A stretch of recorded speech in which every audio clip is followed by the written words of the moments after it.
all week we have been talking about disruptive behaviors. We started out with ADHD and then moved into which a lot of disruptive behaviors are caused by impulsivity and inattention to details and some of those kinds of things. And we moved to oppositional defiant disorder and conduct disorder, both of which are sort of characterized by some disruptive behaviors that are more intent-based. The people who have those conditions tend to engage in disruptive behaviors with some purpose.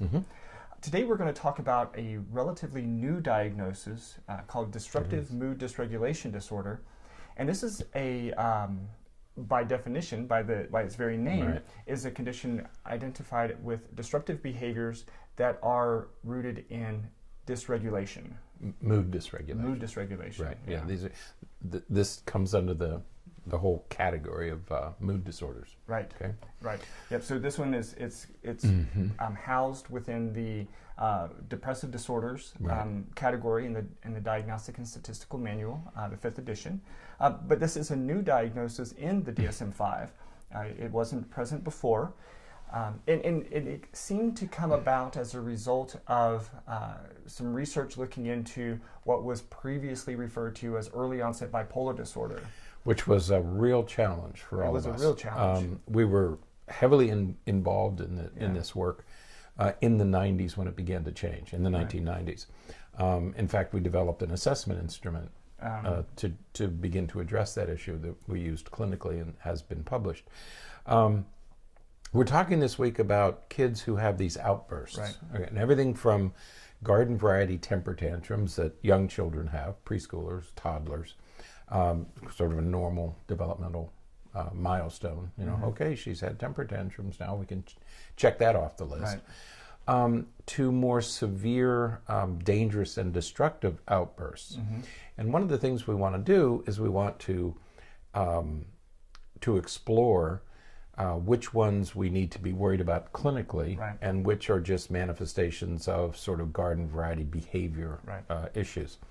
And as we enter this, one of the confusions is in the Diagnostic and Statistical Manual, these three things are in different places. Okay, there used to be a single category of disruptive behavior disorders. Now they're in three separate places. But they're clinically, and behaviorally, they're all related to each other. Because ADHD is in the category of neurodevelopmental disorders. Things you're born with. Oppositional defiant disorder and conduct disorder are in the disruptive behavior disorders section. And then, again, disruptive mood dysregulation disorder is in the mood disorders. But in a way, it makes sense because ADHD, you're born with it, you express it over time. Conduct disorders and oppositional defiant disorders are part of a separate category that may or may not have anything to do with your underlying mood or emotional status. And then there's this other category of an underlying, a serious underlying mood disorder. Historically, the confusion that we had was that we used to call this intermittent explosive disorder. And that's still a diagnosis. And that still exists. That diagnosis exists. But it's buried deep in the statistical manual. We always talk about new diagnoses. That thing's 5 years old. Yeah, I know. And I keep looking at it and I'm thinking, wow, we think of the book as being new because it's the latest edition. But it's already 5 years old. Because the last edition was from 2001. The DSM-4 TR. The revised edition. And the DSM-4 was 94, I think. And so we're headed into a DSM-6, I guess. So, and you don't think about it, but it's already been out 5 years. Anyway, we used this diagnosis of intermittent explosive disorder to capture these kids who had impulsive rage attacks, really significant rage attacks that were dangerous and destructive. They might go on for hours. Some kids have these things for 3 or 4 hours. That diagnosis wasn't reimbursed by insurance companies. And in the middle 90s, Joe Biederman at Harvard and Barbara Geller at Washington University in St. Louis came up with the idea of maybe, these kids look like they have bipolar disorder. There seems to be these episodic outbursts. So let's call it bipolar disorder, which was a diagnosis we could only use for adults. Primarily. And so let's call it rapid cycling bipolar disorder. And so it took the name of early onset bipolar disorder, but there was no such diagnosis. Right, it wasn't in the DSM. It wasn't in DSM, right. Which is something we did toward the end of DSM-4, right. DSM-4-TR. Well, lo and behold, when they started making the diagnosis of bipolar disorder, instead of intermittent explosive disorder, insurance companies began to reimburse. Right. So lo and behold, we have this right. Rapid increase in the diagnosis of early onset bipolar disorder. Right. But it wasn't really an accurate diagnosis. Right, because it didn't meet the core features of what we really think of with bipolar disorder. It was a, while it was somewhat episodic, kids with this condition, they were chronically irritable. Right. They were always sort of on edge and touchy, and it could easily be set off. And so, for that reason, they, we had some caution in making the diagnosis of early onset bipolar disorder because it didn't really look like it. And they came up with these alternative terms like rapid cycling and ultra rapid cycling and some of those kinds of things. Right. And then we had the introduction of disruptive mood dysregulation disorder in the late 2000s, early 2010s, teens, 2010s. I don't know. There's I forget. The aughts. The aughts. There was the aughts, and then there was the teens, I guess. The teens, I don't know. So in those years, probably 2008 to 2012 or so, there was this push for the diagnosis of disruptive mood dysregulation disorder, and so that's what we have in the DSM-5. That's right, because all of us, all professionals and all professional organizations, pediatricians, psychiatrists, child psychiatrists, neurologists, we all struggled with this idea of bipolar disorder in children, because the symptoms as they appear in children were just very different from the symptoms of bipolar disorder 1 and bipolar disorder 2. And so the National Institutes of Mental Health commissioned a work group under the direction of Ellen Liebenluft, and they began to study these children who had these other types of behaviors. Right. And it was that group that came up with this diagnosis of DMDD. Right. Okay. Yeah. What they were trying to capture, and I thought about this when you mentioned our work in this area. When we developed the test, one of the things that we wanted to capture was the irritability of these kids, because the existing rating scales that we were using, when we would administer the existing rating scales, they would come out normal. Right. And we knew these kids weren't normal. Right. And the reason that they came out normal is the existing rating scales didn't contain these irritability items and the sorts of things that are now in DMDD. Right. And so the rating scale we developed contained those elements, and so it began to identify these kids because we captured that underlying irritability. Right. And that is not insignificant. Right. We see it in kids with oppositional defiant disorder and conduct disorder, but not the severity, not the intensity, and not the duration. It's the chronicity of it. It's just always there. That's right. And so when we have this new diagnosis, and we are now using this diagnosis to identify and to classify, I suppose, these kids, but it is truly mood as opposed to impulsivity that we see in ADHD or some of the intent. These kids aren't necessarily remorseful afterwards.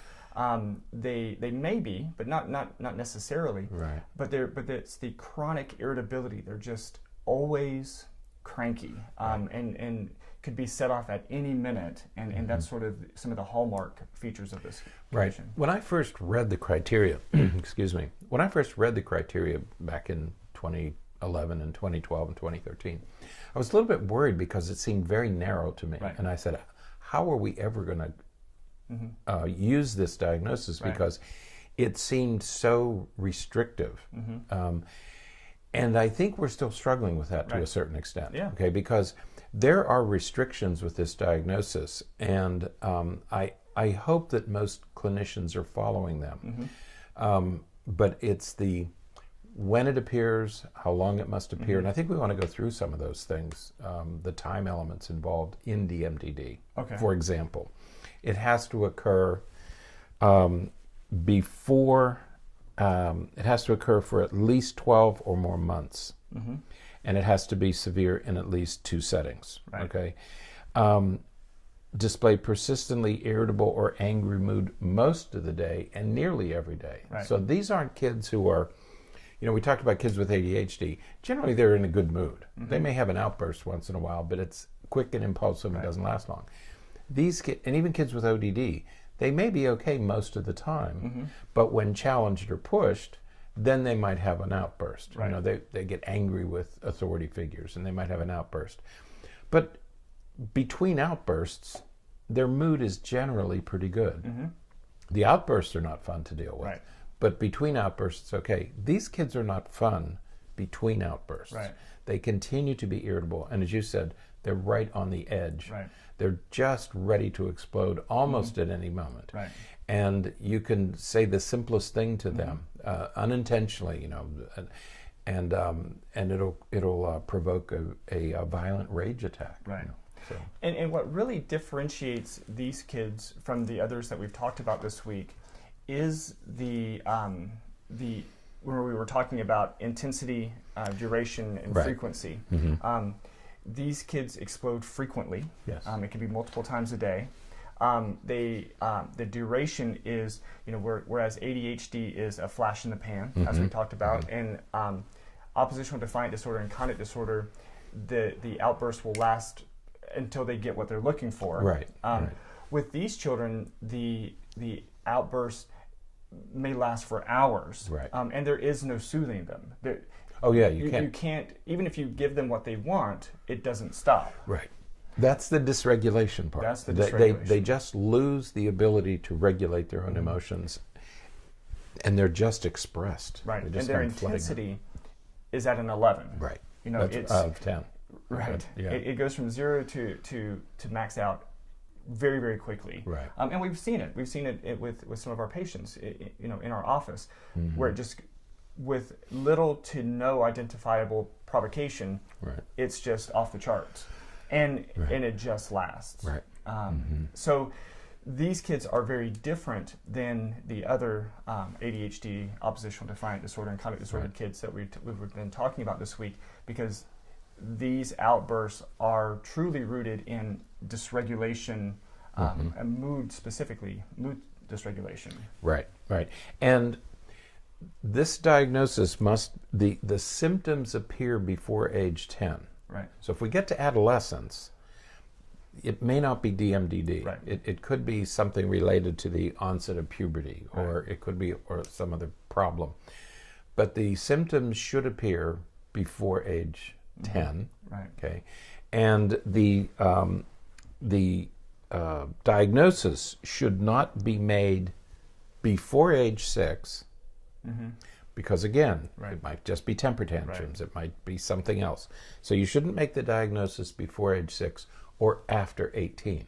Right. So you want to make it sometime during that time period.